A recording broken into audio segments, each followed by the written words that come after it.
Exposiciones bíblicas en la primera epístola del apóstol Pablo a Timoteo. Una serie de mensajes sobre cómo conducirse en la casa de Dios. Primera epístola de Timoteo, capítulo 1, versos 1 y 2. Una breve introducción. Hoy simplemente vamos a introducirlo. Hay bastante, pero bueno, igualmente está todo condensado. Voy a tratar de condensar todo lo que es la introducción de esta carta tan importante que nos deja el apóstol Pablo. Pero vamos a intentar introducir para que podamos recibir las enseñanzas que Pablo deja a uno de sus discípulos más prominentes, Timoteo. Vamos a orar. Te pedimos, Padre, que vos nos estés guiando en esta noche, en esta tarde-noche, que podamos, Señor, a través de tu palabra, poder aprender lo que tenés para nosotros a través de esta carta tan relevante, Señor, que escribió Pablo, Señor, a su discípulo, a su hijo espiritual, que nosotros podamos también recibir de esas enseñanzas, esas instrucciones, que podamos iniciar en esta carta tan apasionante para que podamos aprender lo que tenés para nosotros, para que podamos aprender sobre tu reino y que, Señor, esas enseñanzas también sean de provecho para nuestra vida espiritual y nuestro crecimiento. Te lo pedimos en el nombre de Jesús. Amén.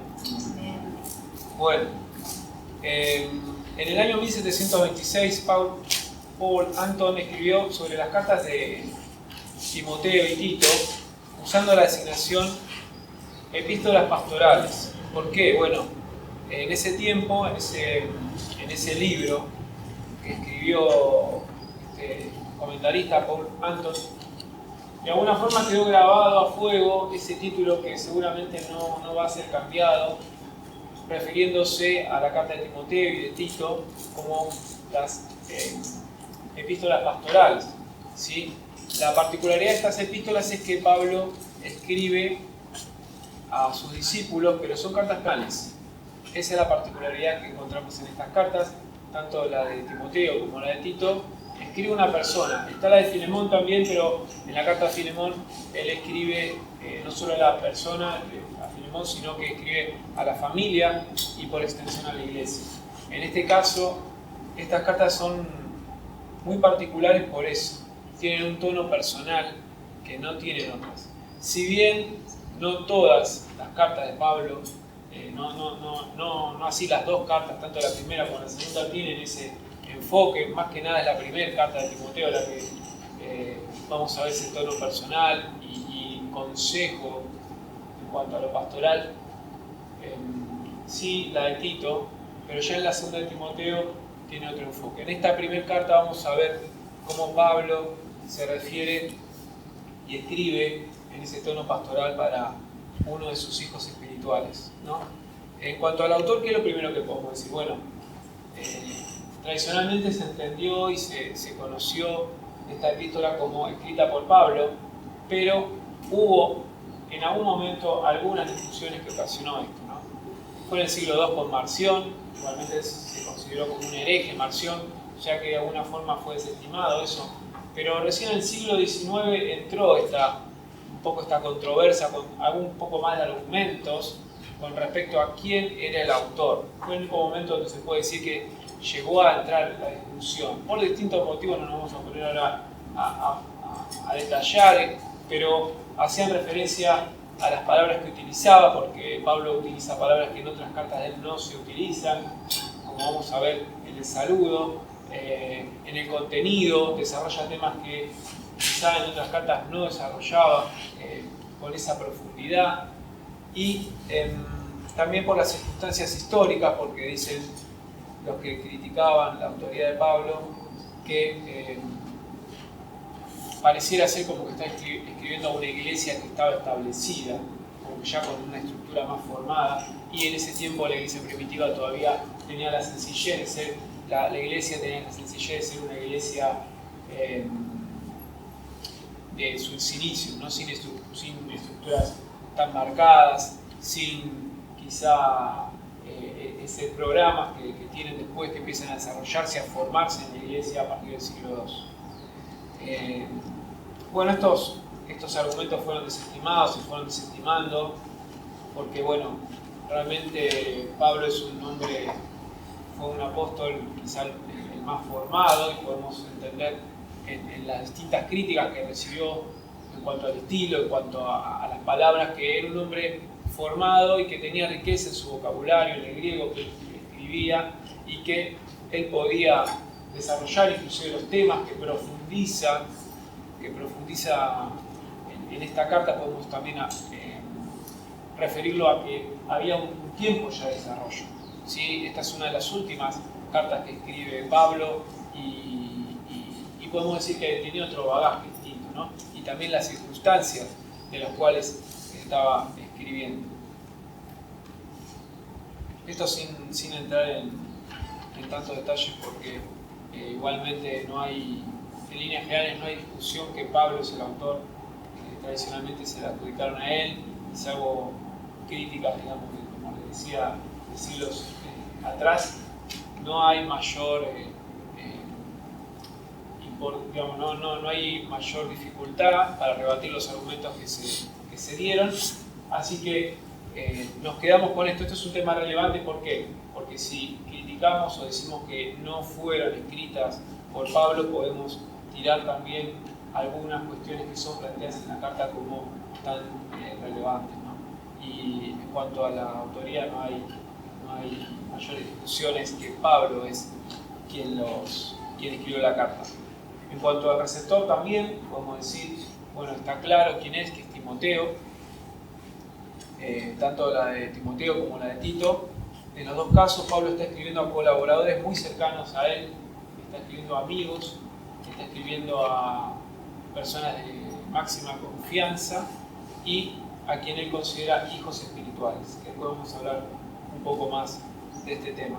El nombre de Timoteo, el nombre griego es Timoteus, muy común y de origen pagano. Su significado es adorar a Dios o temeroso de Dios.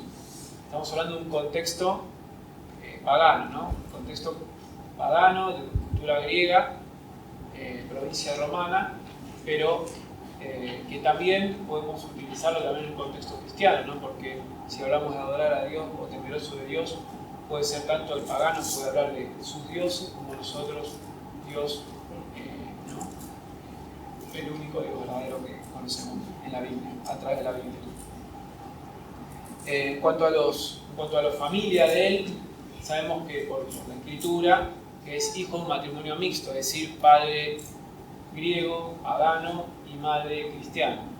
También sabemos que la abuela es cristiana y que es de la región de Listra, de la localidad de Listra, ciudad de Ticanoia. Esto es importante, pues vamos a ver por qué, porque Pablo se refiere a él como hijo, y también hay un tema ahí, porque él siendo pagano, viene de hijo pagano y madre cristiana, podía ser cuestión de objeción por parte de los judíos, que eso es algo también vamos a mencionar. Por cómo escribe Pablo y lo que dice Pablo, se puede deducir que era un joven con carácter afectuoso y también reservado o tímido, hasta tímido, ¿no? Vemos que Pablo lo estimula, eso podemos saber en cuanto al propósito también. Pablo lo estimula cuando le escribe a que no lo tengan en poco. Eso también lo vamos a desarrollar a medida que transcurra la carta. Se sabe que también era enfermizo por las recomendaciones que le hace Pablo, y también hay algo que destaca y es lo que lo hace destacable a Timoteo, que era un amigo leal, capaz de hacer al lado sus deseos, sus intereses personales, para emprender las tareas difíciles que le encomendaba su mentor, Pablo, ¿no? Vamos a ver y vemos en las distintas cartas, vemos en Corintios, en Efesios, en Hechos, cómo Pablo le encomendaba tareas de dificultad, ¿no? Porque vamos a ver cómo Pablo lo deja a cargo de la iglesia en Éfeso, también visita la iglesia de los Corintios, ¿no? Lo deja en lugares realmente difíciles, complicados, contexto adverso. Y sin embargo, un joven predicador, un joven cristiano, queda a cargo de congregaciones complejas. Y esta tarea, ni más ni menos, le va a dejar Pablo a uno de sus discípulos más leales, ¿no? Así como a Tito lo deja en Creta, a él en Éfeso. Es muy probable que la conversión de Timoteo sea, lo llama hijo, sea el resultado del ministerio de Pablo. Si bien, obviamente, su abuela cristiana, su madre cristiana favorecían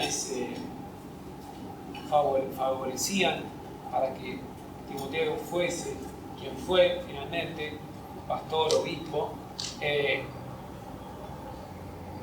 por cómo se dirige Pablo aparentemente, por cómo se dirige Pablo como hijo espiritual, lo más probable es que sea resultado de su conversión como resultado, ¿no? Obviamente, como todo, tenemos un bagaje espiritual, todos es mucho más accesible para nuestros hijos cuando nacen en una iglesia, tienen un contexto donde se les facilita el evangelio, les conocen la palabra, pero evidentemente Pablo fue determinante en la vida de Timoteo porque lo llama hijo espiritual. Tradicionalmente se acepta que después de la muerte del apóstol, Timoteo fue pastor o obispo de la iglesia en Éfeso por muchos años hasta su martirio, que fue documentado en el año 97. O sea que imagínense todo el tiempo que transcurrió. Después vamos a ver un poco de la fecha. Ahora vamos a hablar de la fecha que fue escrita la carta aproximadamente, pero mucho tiempo como ministro en la iglesia de Éfeso. Cuando aceptamos a Pablo como autor de esta carta, de esta epístola, estamos hablando de que aproximadamente la escribió más tarde en el año 63, porque en el año 64, si bien recuerdan, en el año 64 fue cuando Nerón, como resultado de echar la culpa a los cristianos, ¿no? De echar culpa a los cristianos del incendio que se produce en Roma, manda la persecución, ¿no? Y es evidente que Pablo no pudo haber salido de la prisión en ese contexto. Después, ahí en esa primera prisión de Pablo, en ese tiempo posterior a esa liberación de Pablo, se estima que escribió esta primera carta a Timoteo, anteriormente, como decía, al inicio de la persecución de los cristianos a partir del 64, por eso es que se estima en ese momento que fue escrita la carta, ya que en el 67 aproximadamente fue cuando él lo encarcelan, y ahí sí Pablo sufre el martirio y muere, ¿no? Algunos tienen diferencias o objetan esto diciendo, bueno, en realidad Pablo de que toda prisión no salió, pero por lo que vemos en los escritos, no lo vemos en hechos, pero como resultado de ver las cartas y otros escritos históricos, se estima eso, que Pablo tuvo un tiempo de prisión, salió, en donde pudo seguir escribiendo, pudo seguir visitando iglesias. De hecho, su idea, que lo manifiesta en la carta, era visitar España, que no sabemos realmente si llegó, eso no lo podemos confirmar, pero era parte de su deseo, ¿no? Y igualmente, Pablo, después de su primera prisión, tuvo un recorrido importante por todas las iglesias de Asia que él mismo había fundado. En cuanto al propósito de la carta, vemos, no sé cuántos tienen ahí abierto ya Timoteo. Vamos a abrir Timoteo. 1 Timoteo 3, 14 y 15. Vamos a ver cuál es el motivo principal. No es el único motivo, pero el motivo que podemos indicar como el principal de la carta de Pablo a Timoteo. En 1 Timoteo 3, 14 dice: pero persiste tú en lo que has aprendido y te persuadiste, sabiendo de quién has aprendido y que desde la niñez has sabido las Sagradas Escrituras, cuales te pueden hacer sabio para la salvación por la fe que es en Cristo Jesús. Es decir, que Pablo le está escribiendo a Timoteo para que sepa cómo conducirse en la iglesia. El primer aspecto podemos decir que entonces es indicarle la manera de conducir los diversos asuntos de la iglesia. Le enseña acerca de la prioridad en la oración, la conducta en el culto, las relaciones de la iglesia y el Estado, ¿sí? Cómo orar por las autoridades, los requisitos que van a reunir los obispos, la disciplina, en el caso que tengan que reunir de los miembros. Bueno, toda una serie de temas doctrinales que toca Pablo. Hay también otro aspecto importante, que es lo que hablamos con respecto a lo personal, que es fortalecer el espíritu de Timoteo, que necesitaba ser alentado. Cuando Pablo le escribe teniendo en cuenta que está escribiendo a una persona que tiene cierta timidez, que es reservado, que necesita ser alentado, necesita ser fortalecido en su carácter, ¿no? Este es el aspecto personal en que escribe Pablo. El tercero es enfrentar la situación crítica de la herejía. Este es otro aspecto también que es importante porque después vamos a hablar un poco, ahora vamos a hablar acerca de algunas enseñanzas que estaban circulando en la iglesia. Si bien no están tan puntualizadas, algunas cuestiones sí menciona Pablo, pero no están desarrolladas cuáles son todas las herejías o las prácticas de enseñanzas erróneas, pero algunas cuestiones menciona Pablo en la carta, podemos ver en la primera y en la segunda, menciona algunas cuestiones que estaban dando vuelta a la iglesia y que necesitaban ser ordenadas para no confundir, para no enseñar doctrinas demonios, ¿no? Doctrinas cerradas, doctrinas que estaban haciendo daño, causando daño en la iglesia. ¿Cuáles eran algunas cuestiones? Bueno, Pablo se refiere a aquellos que desean ser maestros de la ley, cuyos artículos de venta son los mitos y las genealogías sin fin, ¿no? Hay una referencia a las genealogías, ponían importancia en esto, ¿sí? A los judíos les interesaban estos temas, de dónde les gustaba hacer, remontarse a dónde venían las familias, y a veces hasta quizás pesaba más eso que la doctrina, que la fe, que los cimientos, ¿no? De dónde pertenecían. Y también hay advertencia a una tendencia ascética, al ascetismo, como lo vemos cuando Pablo menciona a la prohibición que algunos presentan al matrimonio comer ciertos alimentos. Ahí en 1 Timoteo 4:3 él hace referencia a que algunos estaban enseñando que había ciertos alimentos que no tenían que comerse o que no había que casarse, ¿no? Estas son prácticas ascéticas. El ascetismo es una doctrina, una filosofía, que hay un énfasis marcado en la disciplina, en guardar los placeres de la carne mundanos para ascender o para tener un cierto grado de espiritualidad, y esa espiritualidad se consigue a través de esas restricciones que se hacen, ¿no? A la carne. El ascetismo no era solo en el cristianismo, era parte también en otras religiones, y en la iglesia también estaba presente, por lo que vemos. Hay algunos hombres que están enseñando que la resurrección ya ha sucedido. Entonces niegan una resurrección física futura, y también esto estaba trayendo problemas a la iglesia, ¿no? Diciendo que ya había sucedido la resurrección de Cristo, y bueno, algunas cuestiones que estaban en contra de lo que se estaba enseñando. Esto es un poco para tener un panorama de lo que vamos a encontrarnos ahora, y vamos a leer simplemente 2 versículos para entrarnos un poco a la carta y para ver cómo Pablo se presenta ante Timoteo. Vamos al capítulo 1, versículos 1 y 2.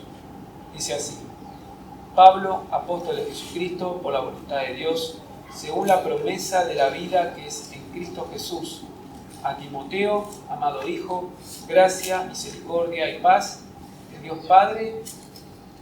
Perdón, yo llego a segundo. Pablo, apóstol de Jesucristo, por mandato de Dios nuestro Señor y del Señor Jesucristo, nuestra esperanza. A Timoteo, verdadero Hijo en la fe, gracia, misericordia y paz de Dios nuestro Padre y de Cristo Jesús, nuestro Señor. Bueno, lo primero que podemos ver acá y lo que tenemos que señalar como una propuesta que está haciendo Pablo a su hijo espiritual es, está remarcando que el Padre, que Dios es el autor de la salvación y Jesucristo es nuestra esperanza. El enfoque, ni bien entra ya en el saludo, en la carta, en esta presentación, Pablo está dejando de manifiesto que el autor de la salvación es Dios.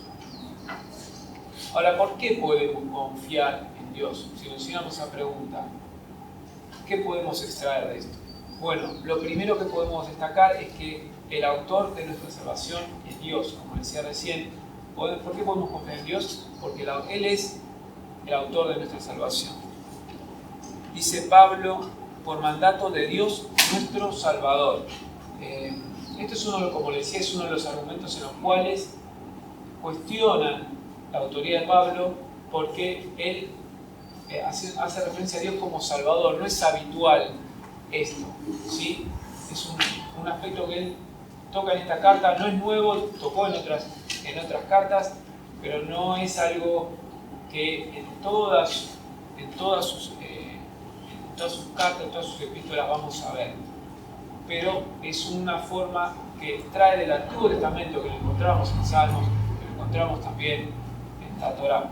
Y Pablo hace referencia a Dios como Salvador.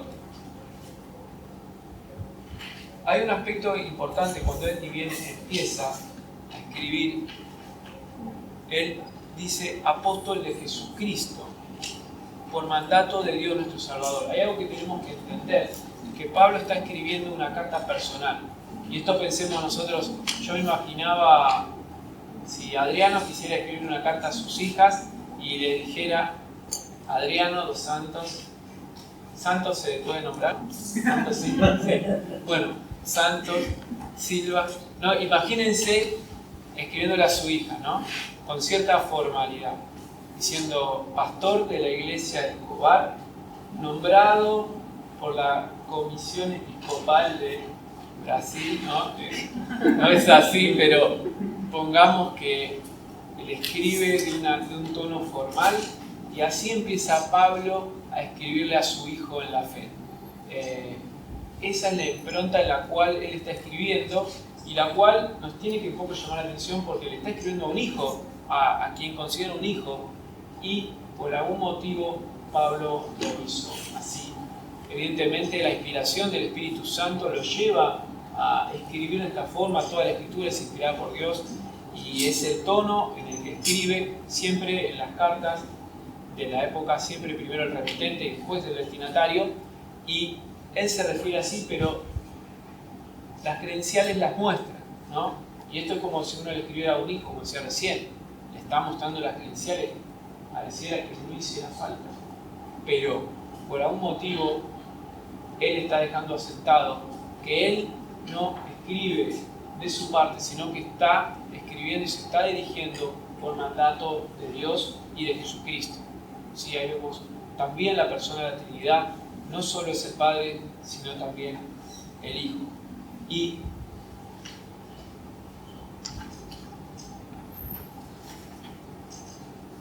esto que enfatiza Pablo nos deja profundas enseñanzas porque lo que está diciendo es que la fuente de la salvación se da por voluntad y por amor del Padre. Nosotros tenemos que entender que la salvación es un don de Dios y no es algo que nosotros nos podemos ganar. Otra vez el tema de la gracia, que estamos viendo, que también vimos en Pedro, lo volvemos a ver acá en los escritos de Pablo. Dice que Jesucristo es nuestra esperanza. Jesucristo es importante este tema porque Jesucristo es la base o el fundamento de la esperanza cristiana. Él es quien hizo posible nuestra salvación. pero no solo es la base, sino que también es el objeto de esta esperanza, es la meta y la consumación de nuestra salvación. Entonces, ya de inicio, Pablo está diciendo, Dios, el Salvador, Cristo, la esperanza. Es la base, el fundamento de la esperanza, es el objeto de nuestra esperanza. No solo eso, sino que también Él nos da la paternidad espiritual. Es otro aspecto. ¿Por qué podemos confiar en Dios? Porque Dios nos da su paternidad espiritual. Pablo hace referencia a Timoteo como verdadero hijo en la fe. Esto es también importante, como les decía antes, porque está escribiendo en tono personal, pero ustedes piensen que donde él iba lo recomendaba. Pablo recomendaba a él y estaba dejando claro que por más que sea un cristiano de matrimonio mixto, es decir, de pagano y de mujer judía, que era convertida, era mujer judía y varón pagano, era un hijo en la fe y era un hijo legítimo. Era muy importante para el romano esto, porque el hijo legítimo heredaba herencia, heredaba lo que dejaba el pater, familia. En cambio, los hijos que no eran legítimos no heredaban y quedaban excluidos, ¿sí?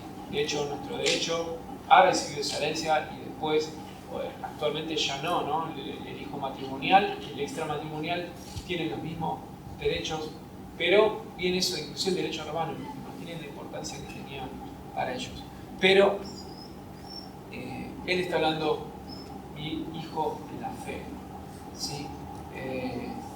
Fruto, de alguna forma, lo que decía antes, es fruto del ministerio de Pablo.